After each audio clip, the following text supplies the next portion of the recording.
Fala mundo, tudo certo?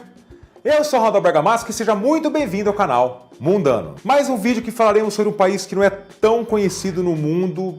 De fato aconteceu algo trágico lá que talvez as pessoas conheçam melhor, talvez nem saiba tanto assim, só sabe que ocorreu o fato. Hoje esse país africano ele é considerado por muitos um modelo, tá? É um país que aconteceu uma tragédia enorme e hoje ele é considerado um modelo. Inclusive eu vou deixar para vocês essa pergunta se realmente é um modelo. Eu não vou responder, vou apenas apresentar os fatos para você, tá? Então hoje falaremos sobre Ruanda, da barbárie a modelo africano. Vamos lá, mas antes, roda a vinheta.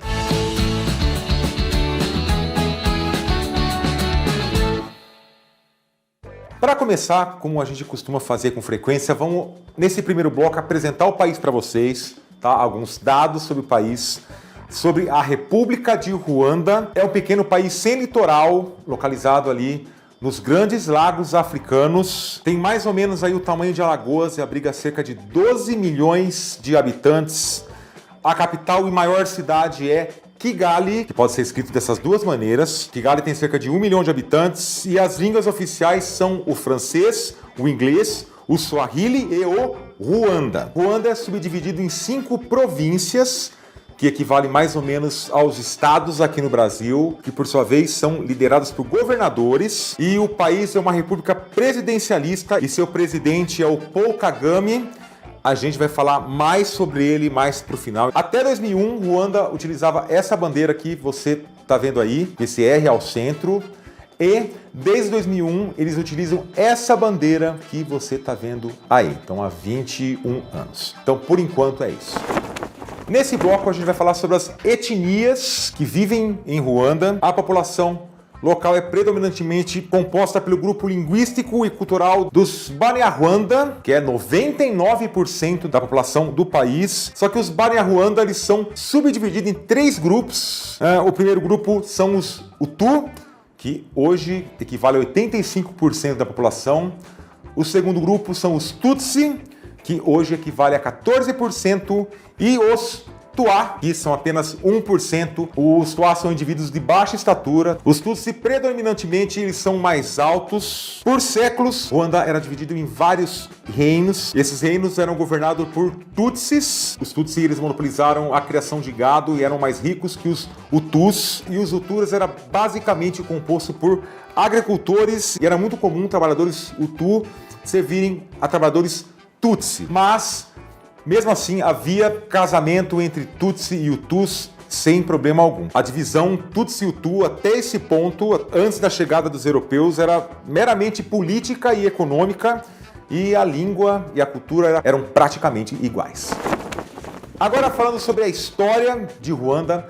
Ruanda foi um país que tardiamente os europeus foram até lá, porque é um país escasso em materiais preciosos. Os europeus foram chegar por lá apenas no século XIX, depois da Conferência de Berlim de 1885. Tanto o Ruanda quanto o Burundi foram entregues ao Império Alemão, e os alemães eles preferiram manter essa estrutura tribal vigente, tá? Essa relação entre Tutsi e Hutu. Então eles conservaram essa hegemonia Tutsi, que era o maior grupo. Eles cobravam impostos e também trabalhos forçados. Só que após a derrota da Primeira Guerra Mundial, Ruanda passou a ser controlada pela Bélgica, que não só manteve esse modo alemão de dominar o país, ou seja, deixou as monarquias locais instauradas, só que nesse caso eles fomentaram mais a rixa étnica entre os povos. Inclusive, nos documentos de identificação emitidos pelos belgas, era muito comum estar especificado se era Tutsi, se era Hutu ou se era Twa. Daí o país ele se tornou independente só em 1962, só que dessa vez com liderança dos Hutus, e nos anos posteriores as divergências entre eles só aumentaram. Vinha acontecendo no período colonial, e a partir da década de 90, a Frente Patriótica de Ruanda, que era composta por Tutsis refugiados em países vizinhos, atacaram o governo Hutu, começou uma guerra civil, e o cessar-fogo aconteceu só apenas em 1992, depois da assinatura de um acordo na Tanzânia. Antes da gente continuar o vídeo, por favor, eu peço para vocês, deixe um gostei aqui e ajude o YouTube a distribuir mais nosso conteúdo. E se você chegou agora, ou se você já assiste o nosso canal e não fez isso ainda, por favor, o faça. Inscreva-se no canal Mundano e ative o sininho para você receber notificações de novos vídeos. Essas são as maneiras na fachola de graça que você tem aí para ajudar esse canal a crescer, tá? Já fez isso, vamos continuar o vídeo. Agora, nesse bloco, falaremos sobre umas histórias mais tristes, não só de Ruanda ou da África, mas da humanidade, que foi o genocídio em Ruanda. Vamos explicar melhor isso. Em 6 de abril de 1994, Juvenal Habyarimana, que era um Hutu, que era presidente de Ruanda, e o Cyprien Ntaryamira, que era o presidente do Burundi, eles morreram quando o avião deles foi derrubado quando ele aterrissava em Kigali, na capital de Ruanda. Olha, gente, existem muitas teorias conspiratórias, mas ninguém sabe até hoje quem derrubou esse avião. O fato que, com esse acontecimento, várias lideranças Hutus inflamaram as forças policiais e o povo contra os Tutsi, e aí sim começou um verdadeiro massacre dos Hutus com os Tutsis.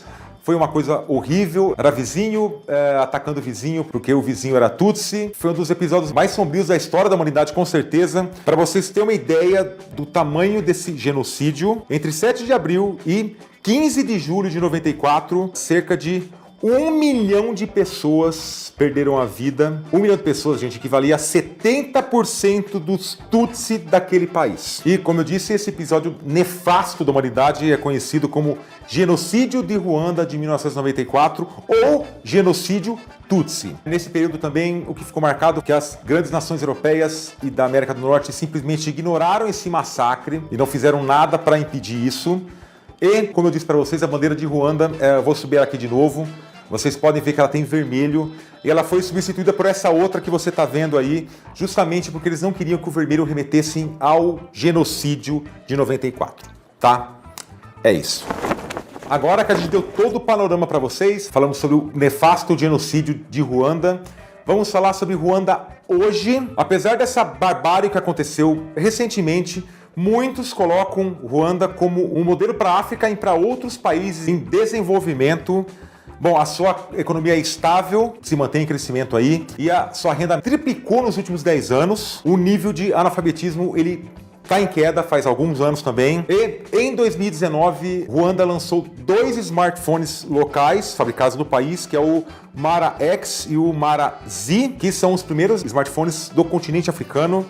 Kigali, que é a capital, ela é considerada uma cidade limpa e segura. E em 2008, Ruanda se tornou o primeiro país onde a maioria do seu parlamento é composto por mulheres. E atualmente o país não separa a população entre Tutsis, Hutus e Twa. Todos são considerados ruandenses. É proibido por lei negar o genocídio de 94. E há 2 feriados nacionais para lembrar essa data. E foi formado um tribunal e até hoje os responsáveis pelo genocídio estão sendo julgados, tá? É isso. Agora eu vou adicionar um outro elemento aqui para a gente finalizar esse vídeo. E esse elemento se chama Paul Kagame. Como eu disse, apesar de toda a aparente estabilidade econômica e social, o presidente Paul Kagame está no poder desde o ano 2000, ou seja, há 22 anos. E ele pertence à Frente Patriótica de Ruanda, que hoje se tornou um partido político.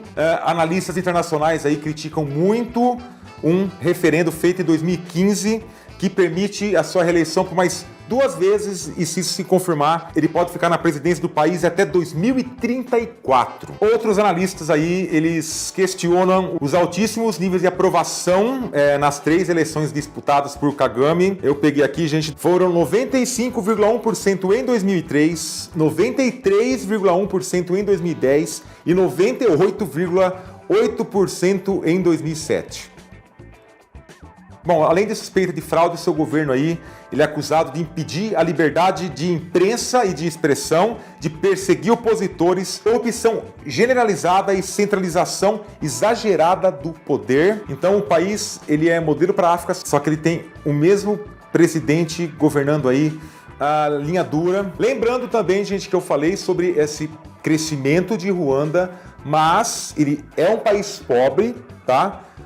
Eu dei uma olhadinha antes de gravar esse vídeo aqui, eu vi que o IDH dele fica, se não me falha a memória, se tiver errado eu vou colocar aqui, fica na posição 160, que é muito baixo, então ele tem vários problemas E, como eu falei para vocês também, tem um problema do autoritarismo que particularmente eu, Randall, sou um democrata, tá? Eu ainda acho que a democracia tem os seus problemas, só que ainda é a melhor forma. Não me interessa se é uma ditadura mais à esquerda, se é uma ditadura mais à direita, não me interessa. Para mim, governo autoritário é governo autoritário. Autoritarismo é um patamar só, todos são ruins. Eu prefiro a democracia.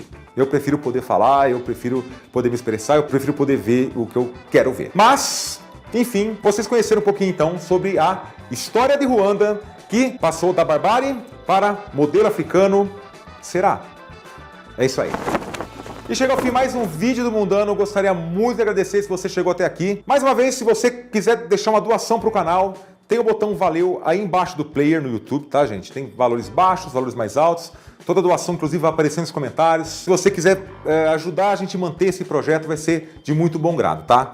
Mais uma vez eu peço para você seguir a gente nas nossas redes sociais, Facebook, Twitter e Instagram.